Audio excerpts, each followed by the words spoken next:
Well, welcome everybody to our September NDL-FDA meeting. Summer just flew by and it feels like we just had our August meeting, but it's been a whole month already. So thank you so much for joining us today.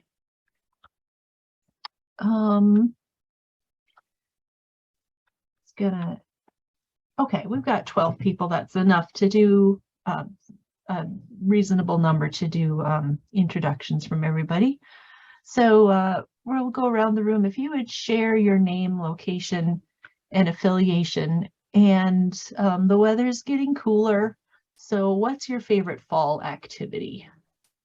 And we will start with Felicity. All right. Hello, everyone. My name is Felicity Merritt. I'm the program manager at Farms, and I'm located in Fargo, North Dakota, working remotely for Farms. My favorite fall activity is probably baking. I always start baking again the first day that temperatures drop. I like all the fall flavors, apples, cinnamon, like those brown butter and the rich fall flavors. So my favorite activity is baking.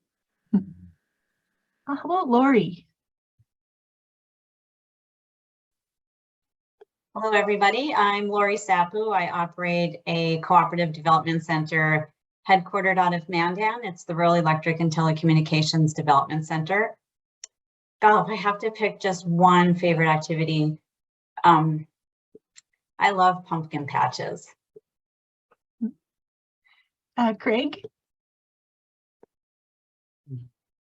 Yeah, Craig Burns. I'm a social work professor at UND in Grand Forks, and also here with Wanawota Food Pantry. And favorite fall activity is just there's a lot. When I was a kid, I used to love jumping in the leaves. So if my knees weren't so messed up, I'd still enjoy that. So. How about Susan? Good afternoon, Stephanie. Bill. Good afternoon, everybody. Bill Davis here. My camera isn't working. First, my audio wasn't working. Now my camera is not working, but sorry about that. My favorite who am I? I am a producer, small producer. I sell the food co-op. I'm a member of Farms Board, semi-retired, and my favorite fall activity is harvesting fall produce and going to my son's orchard and picking apples. So. Great. Shelby. Hello, my name's Shelby. I'm the communications coordinator for Farms. I'm in the Minot area, but work remotely for Farms. And I also really love pumpkin patches and doing all the outside activities before it snows. And Katie Junkie. Hi everyone, Katie Junkie. I'm the Nutrition Services Coordinator at Bismarck Early Public Health. I work and support Bismarck Farm to School and work with local foods in our Bismarck community. I would say my favorite fall thing is probably the weather, just the nice cooler temperatures. Quinn. Hello everyone, my name is Quinn Renfant. I'm coming to you today from Minot actually, but I'm representing the Red River Harvest Cooperative. We're a producer cooperative mainly focusing on the Fargo-Moorhead area, but beginning to expand across North Dakota. Favorite fall activity would be corn mazes, so it's probably go hand in hand with pumpkin patches. And I like baking, but probably not that great at it, but I like that too. Thank you.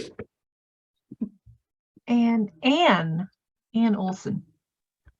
Good afternoon. I'm Ann Olson. I'm with Hilltop Farm in Des Lacs. I'm with Strengthen ND as well, and a board member for Farmers Market and Growers Association. And our favorite activity in the fall is the pumpkin patch. We're big fans of Berry Acres here in Burlington. Jill.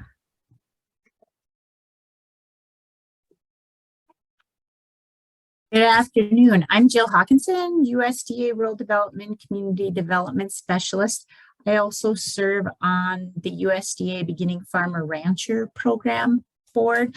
I am currently the coordinator, but as of next month, it will be Lindsay Abentroth from USDA Farm Service Agency. So hopefully she will be joining. I will remain on the board as the rural development champion. So my favorite fall activity used to kind of be football, but now I've gotten into, I love my pumpkins, and I usually give those away to the school kids. So that's probably one of my favorite things, is when the school comes out, picks them up and takes them into the school for the kids to paint or carve or whatever they do with them. They haven't come out to my place yet, but I'm hoping next year I'll have enough pumpkins that they can actually come out and each pick their own. That's great. Jody. Hey, good afternoon, everyone. Jody Bruins, NDSU Extension. I'm in Oaks today. My favorite fall activity is definitely harvest. I just love being in the field and watching all the wildlife run out of the corn. They're losing their homes, but it's an exciting time of year. And Karen. Hello, everyone. This is Karen Ahrens in Bismarck. I am a consultant in nutrition and food and health. I love to have my windows open and bake things. And I think I'm the only one left if I've been keeping track well. I'm Stephanie Bloomhagen. I am located in Botno, North Dakota, sometimes in Drake, North Dakota. And I'm the executive director for farms and the board chair for North Dakota Local Food Development Alliance.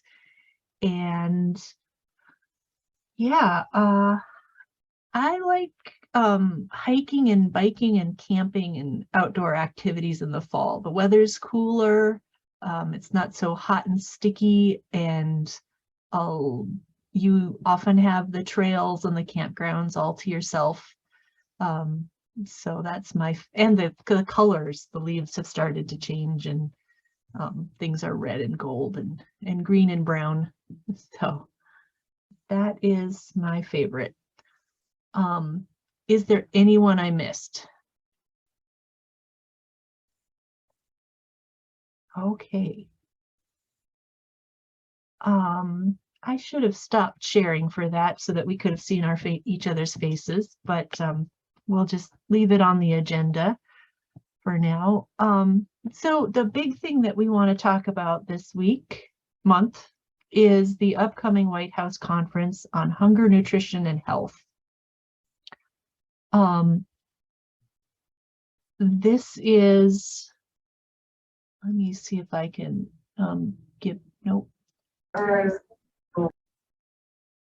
this is the first time that they've done this since, I think, the mid-50s. This is going to be a great development in addressing hunger and local food systems. So it will be on September 28th, and let me get back to the main page. So Wednesday, September 28th, this is an entirely virtual conference. Their goal is to address hunger and increase healthy eating and physical activity by 2030, to decrease diet-related diseases like diabetes, obesity, and hypertension. But what's especially relevant to this group is that, where are those 5 pillars? They're not only addressing hunger from a strictly,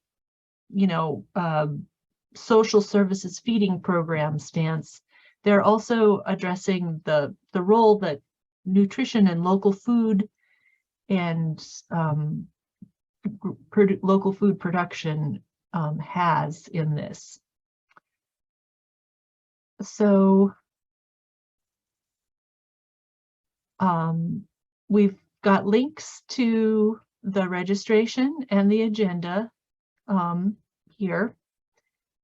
And here are the key pillars: improving food access and affordability, to help everyone to access and afford food, to integrate nutrition and health, empower all consumers to make and have access to healthy choices, including fostering environments that enable all people to easily make informed, healthy choices, supporting physical activity for all, and enhancing nutrition and food security research.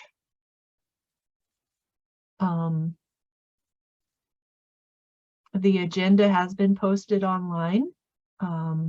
So it will go from 8 a.m. Central, 9 a.m. Eastern, to about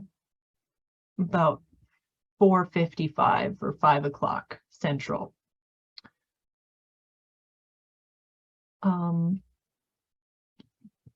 So this is a free online event, but it's better, you know, everything's better together.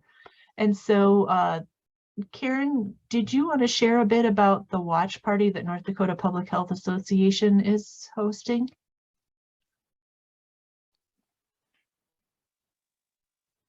Hi, yes, thank you. The nutrition section of the North Dakota Public Health Association and the North Dakota Academy of Nutrition and Dietetics wanted to do something, some way for people in North Dakota to connect with one another while this conference was going on, since there probably will be very few places where North Dakotans are watching this together. So we are hosting a watch party, which means that you can participate in any way you want, with a couple of things that are required. And we're trying to make this broad to get as many people as possible interested in participating. As Stephanie said, the conference pillar that most relates to this group is in the focus on improving food access and food affordability, but there are others. So click on one of the links that Stephanie gave to get the link to get the live stream. So that day you can stream it live, and you'll need a device, your computer or phone or iPad or some kind of tablet device. For the watch party, if you want to participate in both at the same time, you might need to have access to 2 devices. Or if you don't have access to 2 devices, probably the most relevant time would be during the long break in the agenda, which is from 11 until 12:30 Central Time. So if you want to log off the live stream at that time and log into the Zoom room, it will be a time for people to come together, just hear first impressions, what might have been announced during the morning session, and what this might mean to North Dakota. And then also, if you choose to participate and log into the Zoom room account during the day, that it will be open all day, so people could chat, they could share, you know, like sometimes I know I've done, and maybe you've done also, like you're sitting in a meeting and you might text someone like, oh, did you hear that? Oh no, that sounds great, or that sounds terrible. So that chat option will be a place to do that, or share links, or if you're doing something in North Dakota that's relevant to exactly what they were talking about during the conference, that would be a way to share that information with other North Dakotans. So that is the information and invitation to all of you to participate in the watch party on that day. And I've posted the information in the meeting announcements on our ND-LFDA website. Ah, wonderful. I'm glad you were able to do that, because I was trying to post an update this morning and it failed for some reason. But here is Karen's update on our member updates page with information about the watch party, if you want to participate in that, including the Zoom link.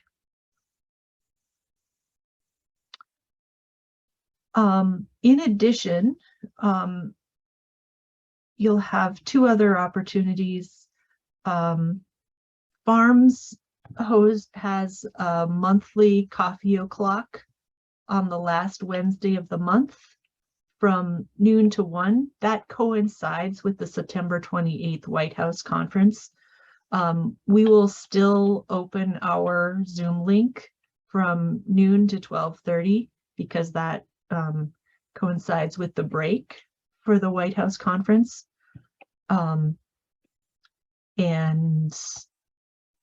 so you're welcome to join us there, and then we'll help you get into help guide you towards the conference when it starts up again at 12:30. Also, I set aside time for our own reflection and discussion the next day, the day after the conference, from noon to 1. And we can meet back here in the same Zoom room. It would be the same link that we use for our monthly NDL-FDA meetings. Because they are saying that they are going to release their national strategy with actions the federal government will take. And because there have been so many new funding sources, new initiatives released lately, I'm anticipating that there will be some concrete resources that will be useful to us as well. And so I think that follow-up reflection time would be a great way to just talk about ways that this new White House initiative can help us achieve our goals here in North Dakota. Does anybody have questions about this conference? Are you thinking about going?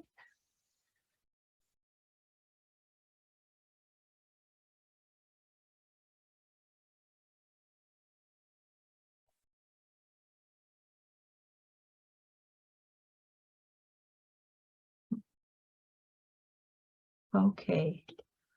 So Stephanie, quick question. Do you know if they're gonna, and you may have said this and I spaced out. If I did, I'm sorry. Are they gonna be recording it we can watch later? Because I won't be able to go that day. Does it say? I haven't read, but I expect that they will. Okay. Hopefully it will be recorded in chunks. Sounds good. All right. Also, I will attend, I'm planning to attend, and I'm planning to attend the watch party, and I'm hoping that some others will as well. And so those of us that are in attendance can kind of take notes and keep track of what's said in the watch party, and so that we can bring that information back to the rest of the group.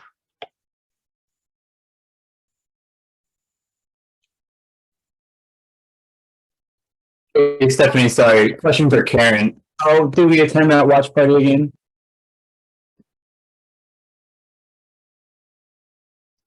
Karen, you're muted. Thanks. There's a link on that announcement. Yeah, just scroll down, go to that announcement, open it up, and scroll down some more. Right there is to join the Zoom meeting link. Got it. Thank you.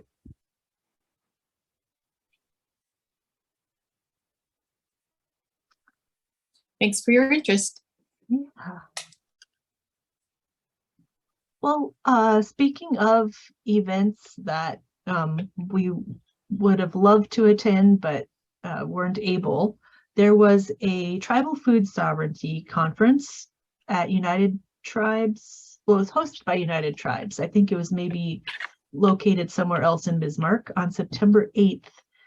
And I know that Karen attended, and she has graciously agreed to report out on what what she learned and observed and how that went.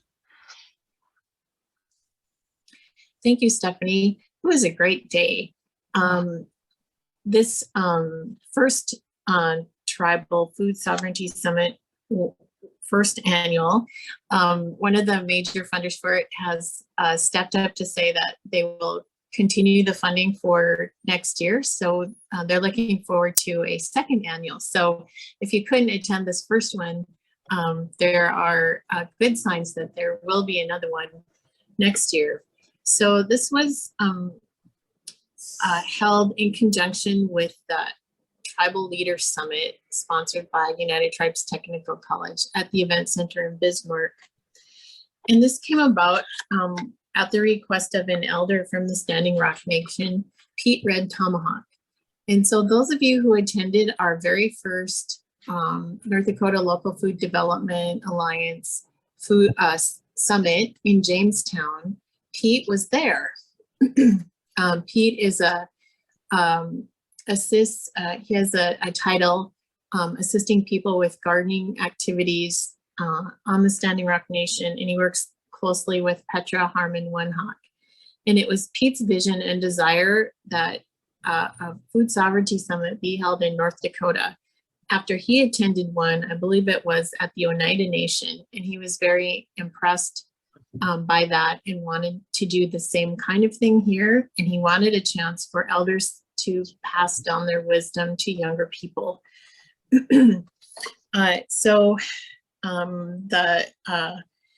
The land grant institution at United Tribes did help plan the conference, and there were some very good speakers and presentations. A good way that the event opened up was with a drum group of about 7th grade boys from the Cannonball School who have been singing together for a few years, since about 4th grade, and their leader brought them to open up the conference in a good way, as well as an opening prayer. One of the keynote speakers was Dr. Donald Warren, who has been at the University of North Dakota, but recently has a new job at Johns Hopkins University. So he's a physician and a real leader in Indigenous health.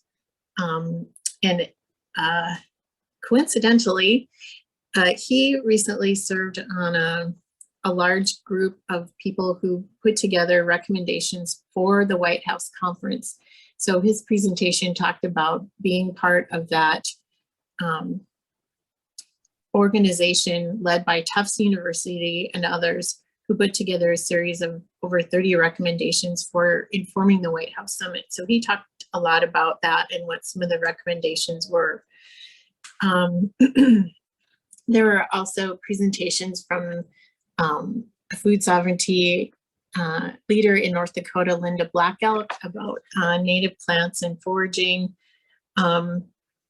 Presentation by members of the Mandan, Hidatsa, Rikara tribes, Jennifer Youngbear and Susan Paulson, in how they do life teachings in comparing it kind of to gardening and growing things.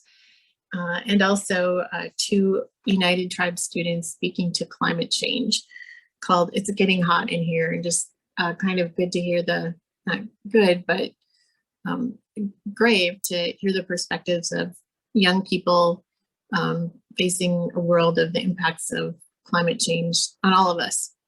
And then the day ended with an elder roundtable, which was also good. So Jacob Davis, I know, attends our meetings, and he had hoped to attend the Tribal Leaders Summit, but he did report out that there are some efforts around various tribal entities across North Dakota getting together to work or network on food sovereignty issues in North Dakota.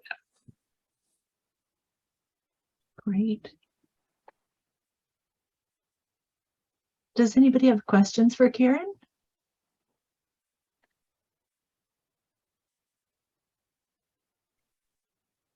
I'd just make a quick comment that we do USDA host typically a tribal food summit for all of the tribes, a one-day event that is funded. I don't think Mary's on today, but Mary Podol and NRCS and Rural Development kind of jointly host an event like that, or try to once a year. Yeah, those have been excellent in the past. So if you hear when or where the next one will take place, to share that information, if you hear. I think it was supposed to be in Standing Rock this year, but we didn't accomplish it. So I'm glad to hear they had one at UTTC did something, because yeah, USDA, we didn't do one this year.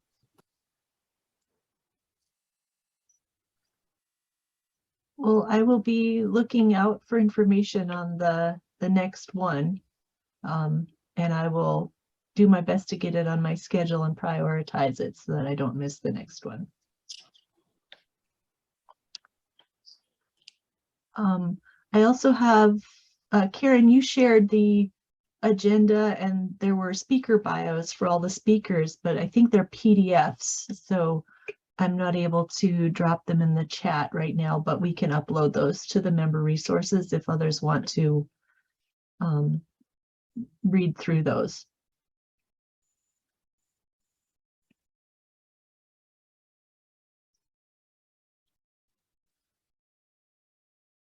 Are there any other questions before I move on?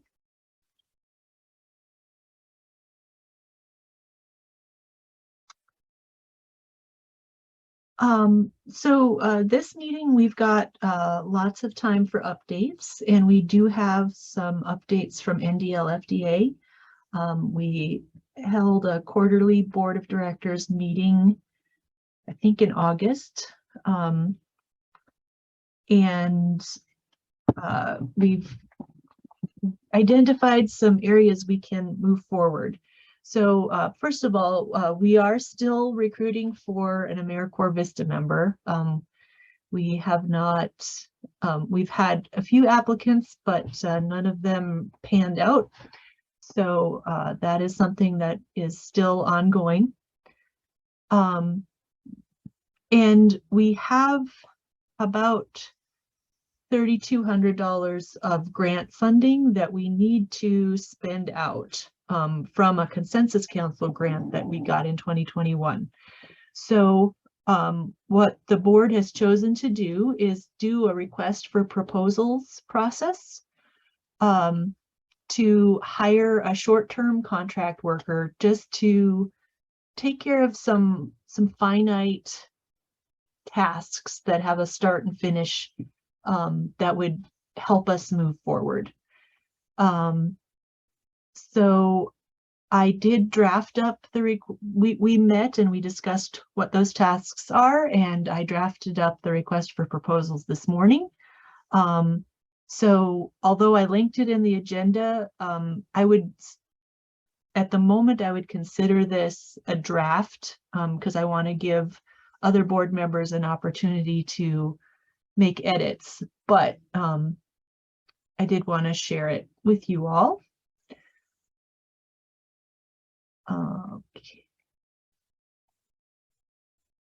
So we're looking for someone who could do some tasks around board development, things like updating our board director position descriptions, developing a new board member application form, helping us just create a review and approval process for new board members, conflict of interest disclosure form, and compiling some resources for board development. And again, these are tasks that we identified that could help us move forward. The proposal would include the activities that the person is willing to perform and the time frame, brief description of their qualifications, and then their bid for what they would charge. We also have some administrative tasks around finishing the development of our mission, vision, and messaging. We've developed a mission statement together. We had started work on a vision statement, but that work just needs to be finished and published, as well as activities and key messaging. We have already gathered input from the membership. So this is an area where the work just needs to be, we just need someone with some hours to finish the work and polish it up to prepare it for publication. Communications and outreach as well. When Felicity was our AmeriCorps member, we had started some outreach, including creating member testimonials. There's some more work that could be done there, additional testimonials gathered and created. These could be video testimonials or photos and text. We also have this member updates page, and we thought it might get a little bit more use if there was a how-to video for how to set up your account and for how to post updates to the member update page. And then finally, some administrative tasks, such as there are some minutes and recordings from previous monthly meetings that just haven't been posted and made available. It's just a matter of gathering those, publishing them, you know, organizing them in our shared drive, doing some groundwork to prepare us for submitting grant proposals. That would include preparing grant boilerplate information, compiling data sources about local food systems, and collecting educational resources relevant to local food systems so that those could be added to the website. So I will give the board members an opportunity to polish up that request for proposals in a final draft form, and then we'll be sending that out and asking you all to share it with your networks. If you know of anyone that is, you know, looking for short-term contract work. Right now, I've put a deadline of October 14th on that for responding. Stephanie, I have a question on this. Yeah. So I don't know if you have decided yet, but are we open to hiring like multiple contracts? Like if there's someone interested in doing some of the messaging and outreach, and then another person who was interested in doing some of the more administrative stuff, or are we trying to just keep this simple down to one person? If we got multiple contracts that fit within our budget, I think we could consider having more than one person. Okay.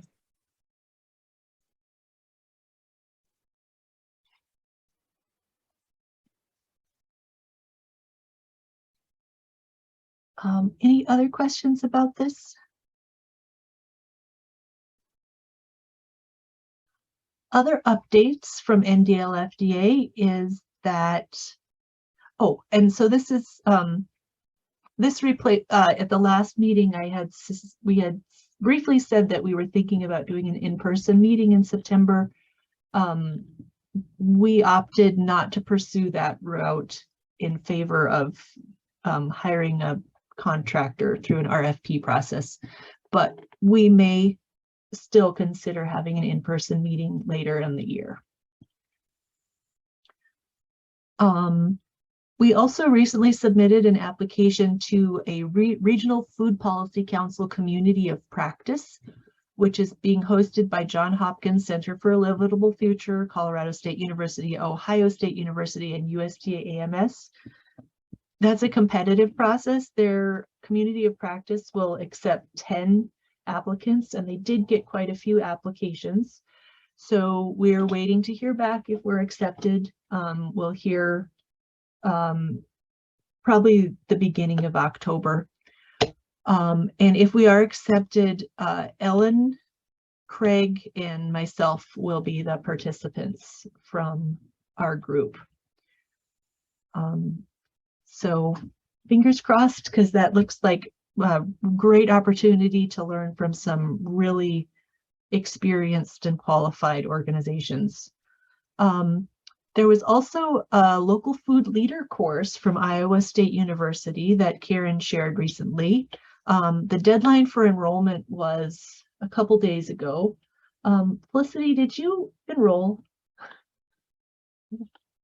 I technically haven't enrolled, but I have talked to the person, the administrative person, and I will be enrolling. Like, Okay. I applied for a scholarship, they're reviewing that, and then when they get back to me, I will sign up. So if anyone is interested, I think if you contact them, they would be able to get you in, because I'm still waiting for them to review some stuff before I enroll, but I will be in the course this fall. Oh, great. And I am going to enroll in the spring in their virtual community food systems course. So I'm looking forward to that. And so I'm hoping that this is an opportunity to create more connections outside of our state and maybe bring back some educational resources for our group. And then I added a couple links in the agenda. These are some messaging documents that we did this past summer. They were actually done in preparation for the meeting at BizMan Food Co-op with USDA Rural Development when the undersecretary, she went by Soch, which was her nickname, but she's the National Undersecretary for Rural Development, which she was in town for a conference, but didn't want to lose track of these because I felt like they were fairly good summations of who we are and what we do and why local foods matters. So we will probably get those on the website eventually. So now we have some time for member updates. And Christine is here, and I'm hoping you would share an update about your pricing survey, Christine.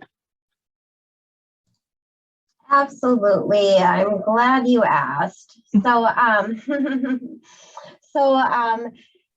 I was not aware of this, but in 2016, Jamie had gotten a specialty crop grant to do a price guide. And some of you that have been with this organization for a while, I feel like Karen's shaking her head or something. You may have remembered when he did that.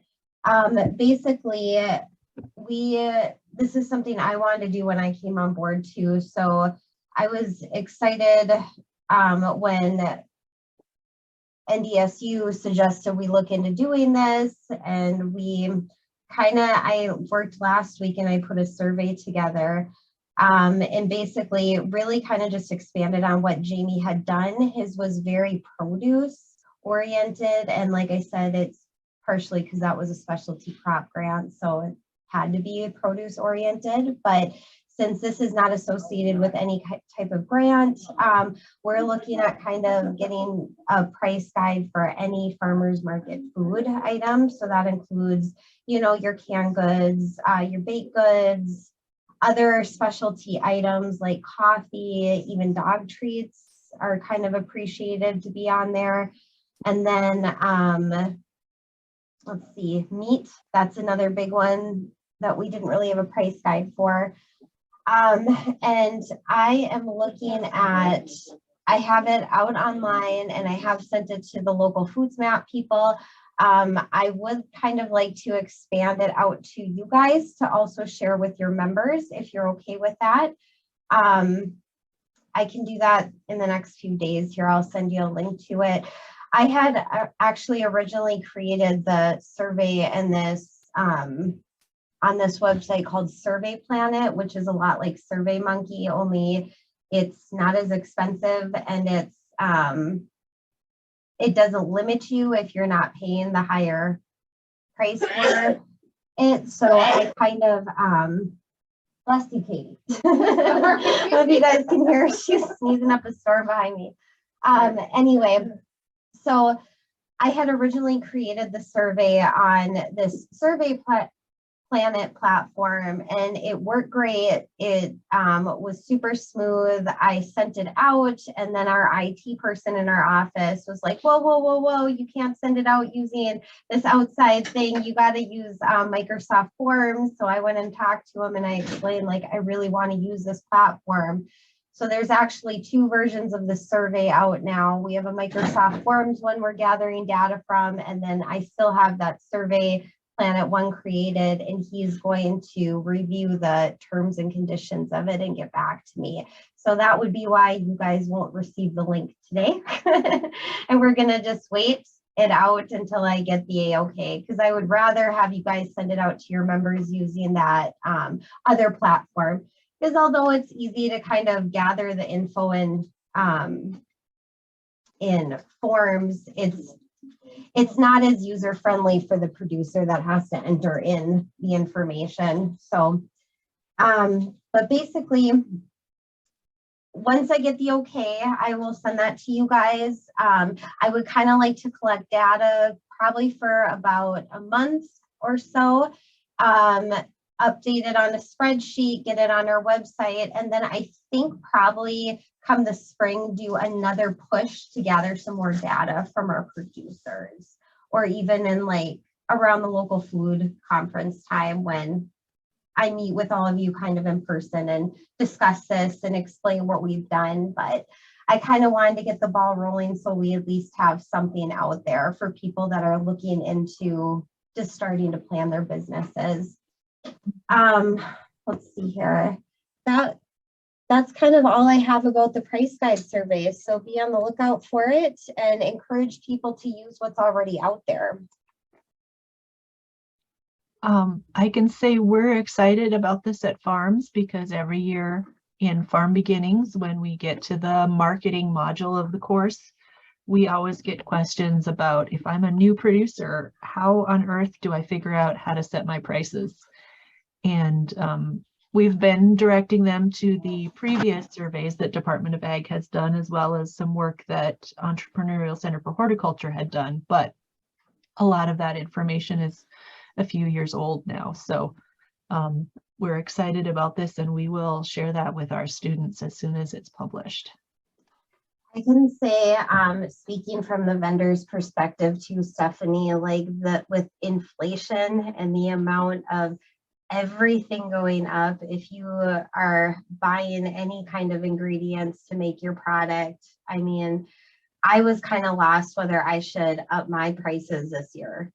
So I think it will be good, and I'm just hoping we get participation in like actually filling it out. But so far it's been pretty good. Good.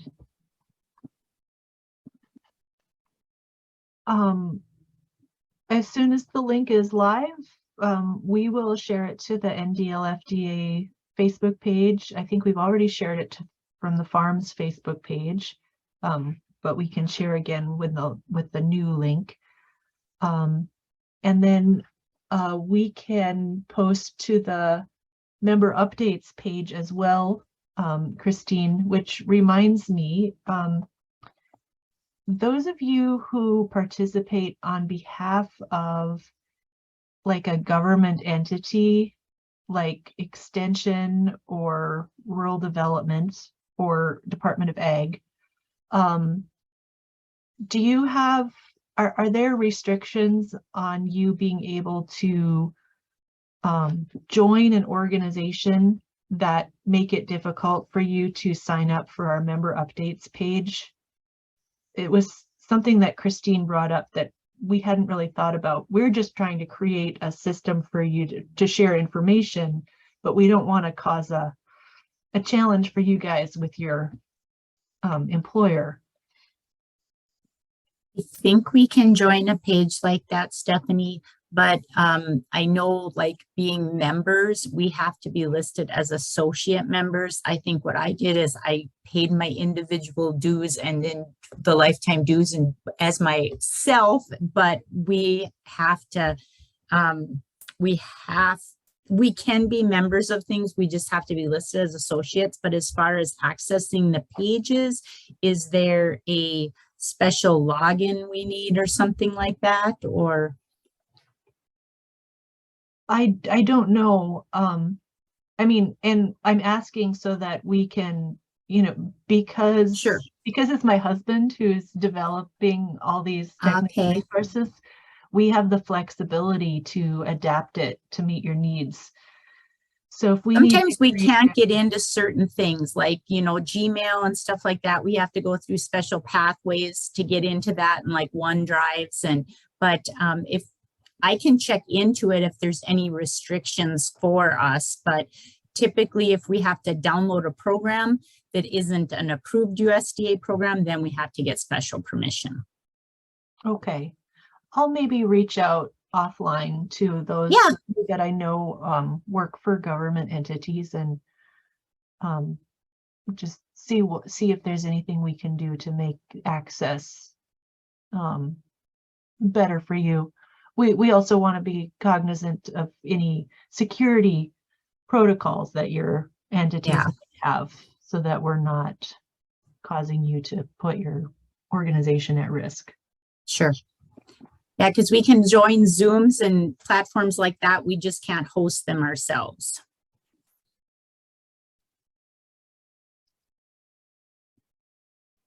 Are there any other updates? Stephanie, Bill Davis here. The USDA AMS, which is Agricultural Marketing Service, which is a sister agency of Rural Development. They have an announcement out for food business centers. Mm-hmm. And the group, all the talented people on this call, and they're very effective organizations they represent, would be the ideal collaborators for an application for this program. It's open now, and it's $40 million application. It's due on November 22nd, and it's this called USDA Regional Food Business Centers.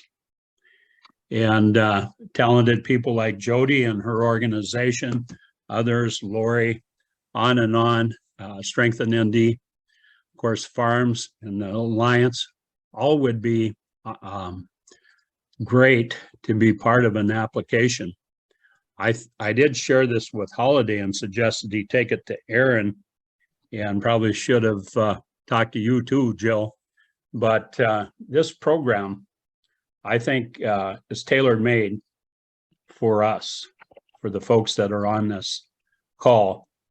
And I don't have it in front of me. I'm familiar with it. I can pull it up on my cell phone.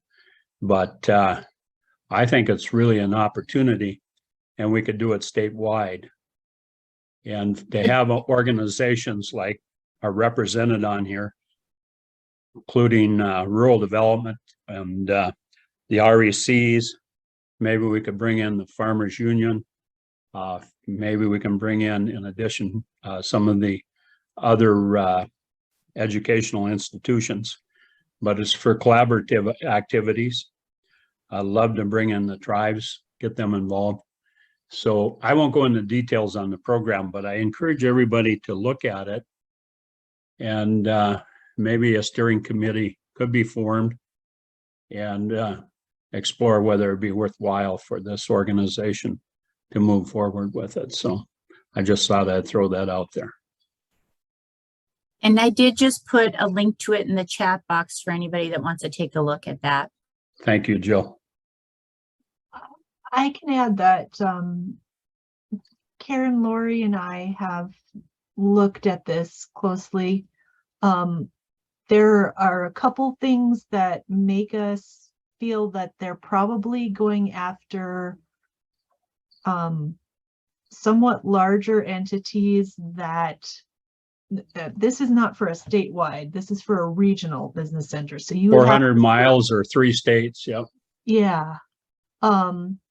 And the grants are very large, and you have to also re-grant and make subawards up to 100,000. I Correct. think they're expecting to award something like 6 to 10 business centers around the nation. So we were considering reaching out to larger regional entities near us to identify who we could ally ourselves with, who might be best suited to submit an application, and then we could offer to be part of their application to contribute and strengthen it, thereby hopefully ensuring that they might not overlook us if they did get it. So we talked about reaching out to University of Minnesota, I think.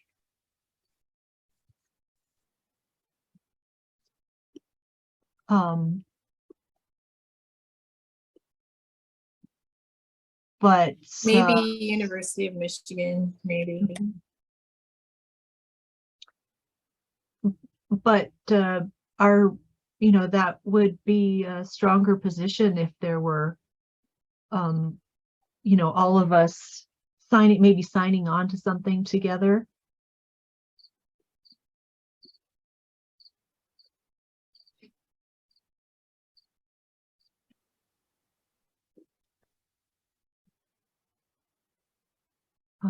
But It doesn't surprise me that you were aware of it at all, but I do think it warrants more consideration. Mhm. Even if I tapping into the REC and the extension network as well, looking at eastern Montana, northern South Dakota, eastern Minnesota. There's some great institutions. Stephanie, is there an example of an organization that you could give that you would imagine would be in that position to facilitate such a grant like this? Well, we were thinking University of Minnesota because of their they coordinate the North Central SARE program. So they're already working on a regional scale. Okay. But they're not so far away that they would overlook us. Like, what I would hate to see would be for the nearest regional food business center to be somewhere like St. Louis or Chicago or something. Gotcha. So for the co-op, we work with University of Minnesota on their farmers market promotional program grant. Have you had contact with them about this specifically? We haven't reached out quite yet. We just met a few days ago and haven't had a chance to reach out to them yet. Okay, cool.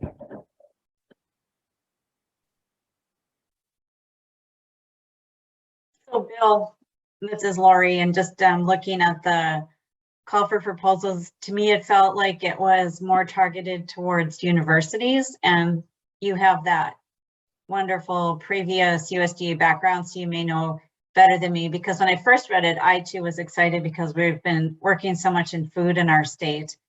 And the other thing that really kind of concerned me is that it was for a 5-year period, so you could get the center up and operating, but there's really no talk about anything past that. I was concerned about that too, and maybe during that time period, if we keep it within the institutions that we have, that that maybe we can find some other supportive funding to extend it beyond that point. But we wouldn't, in my estimation, you would have to create a new entity, maybe just the collaboration for the application. But I can tell you, and I have to be a little bit, well, I don't have to be careful anymore, I guess. But when I was on the Northern Great Plains Commission and also the trade corridor, you know, we operated out of Crookston. That was where we were headquartered.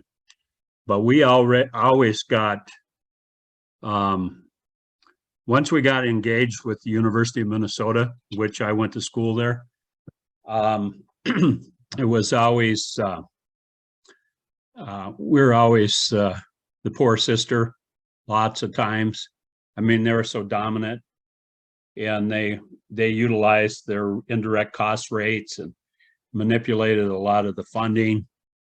And so I'm always pretty leery about getting in bed with an organization of that magnitude, because and I'm not saying this is something I've seen recently, because I haven't, but they siphon off such a larger share, a disproportionate share of the resources to cover their indirect cost rates and things like that. And also it's a Goliath that you're dealing with. So, but hey, if they're willing to let you into the door, I wouldn't discourage that at all. But I actually think that we have, with the talent on this screen, the wherewithal to do it with the organizations that you represent, and adding a few more. I think someone with Strength and ND is on the call, and some of these other co-ops that we could pull it off. But I think, Jody, maybe we would need an organization like Extension, who I have the utmost respect for. So The concern, Bill, is exactly what you're saying. Is if NDSU gets this money, they'll probably take 35–40% off the top as indirect costs. Unfortunately, that's just typically what universities do. I could sure pursue it and see if there would be some consideration because it's USDA. But many grant funds are subject to this, unfortunately. right.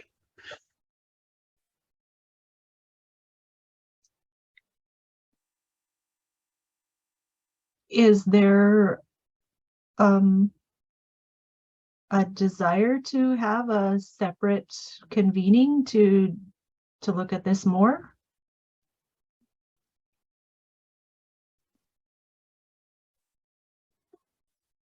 I'd be willing to talk through it more. It's just sitting there in my head. Mhm. Yeah, I need to read it through. I'm happy to pursue it, or at least entertain the idea of it. This is the first I've seen of it, so I need to read it through, but I'm happy to visit more about it for sure. Jill, maybe you could talk to Aaron about it too. Yeah, I can sure do that and see if there's any entities out there that others are maybe aware of too within the Midwestern region. But you start looking at the Midwestern region, it looks like most things are located further south than us. Like I think someone mentioned the money going to somewhere like, down St. Louis area or somewhere like that. That's not really regionally located for us necessarily. So yeah, it would be nice to keep it in the upper Midwest. What has Mary announced her actual retirement date? I believe it's not official yet, but somebody said December. Okay.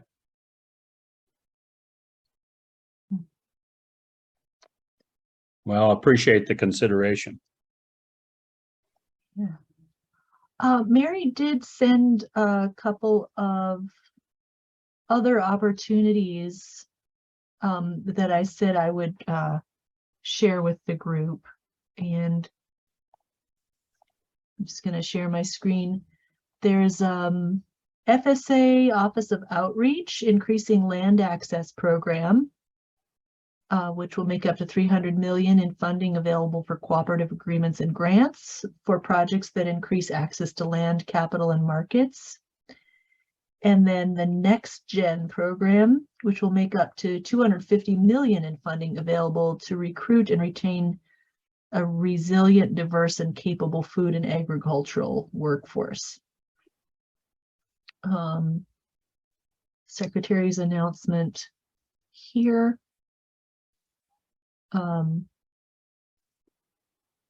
So I will try to post that to our member updates page if anyone wants to delve deeper into those two opportunities. Is someone on from Strengthen ND? I know I shared the first opportunity with Megan and she was going to look into that one. Yes, I am. Sorry, I've been driving. I just got parked again, so.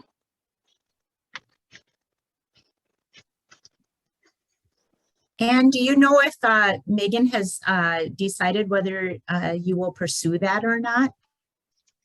I don't know. I know she's been off traveling through North Dakota for the last week and a half, so she was not on our team meeting this week. So, but I will touch base with her and see what she has to say. So. And I saw an announcement from Strengthen ND about the grant awards from their community creative community grants program. Yes. Did you want to talk about that? There were a couple there that had to do with food. Yes, I don't have the list in front of me. I'm sorry. I'm heading to just got to school pickup, but what I also wanted to mention, I was going to type it in the chat box, and this is more for North Central North Dakota, but we do have Launching Leadership coming up. It's also on our Facebook page, but it is for high school students, 9th through 12th grade. There is some local foods components to it this year. It's a brand new program. So we're trying to get students that are interested in just learning about leadership. They're going to be hosted by Minot State University.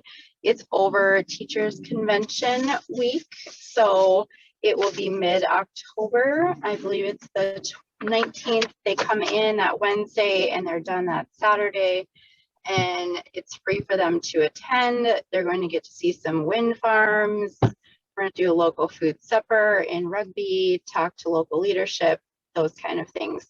We're still looking for about 20 more students, or we have room for 20 more students. So if anybody knows 4-H and FFA kids or anybody in this region, it's pretty much as far as they want to travel. So I mean, even down as far as Bismarck or Devils Lake or Watford City or anywhere like that. So. And if you send me the information, I'd be happy to get it out to some of the entities around the Devil's Lake region. Perfect, I can do that.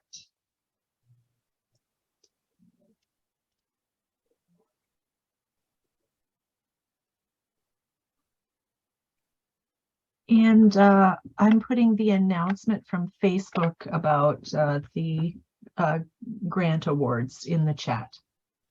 Thank you, Stephanie. I appreciate that. The ones I noticed, Upper Missouri Ministries got $300,000 to leverage hydroponic technology with the Camp UMM community to provide fresh food for Northwest North Dakota and test a diversified financial model.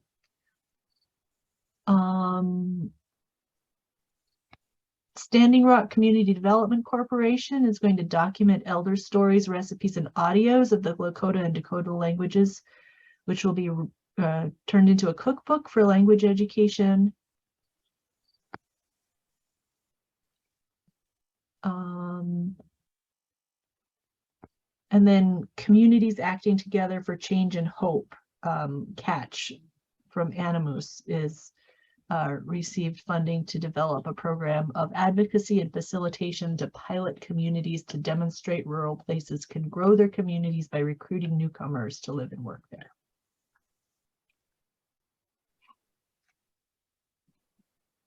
Any last updates? I see it's past 3, but if there's anything else that needs to be shared, we don't want to miss it.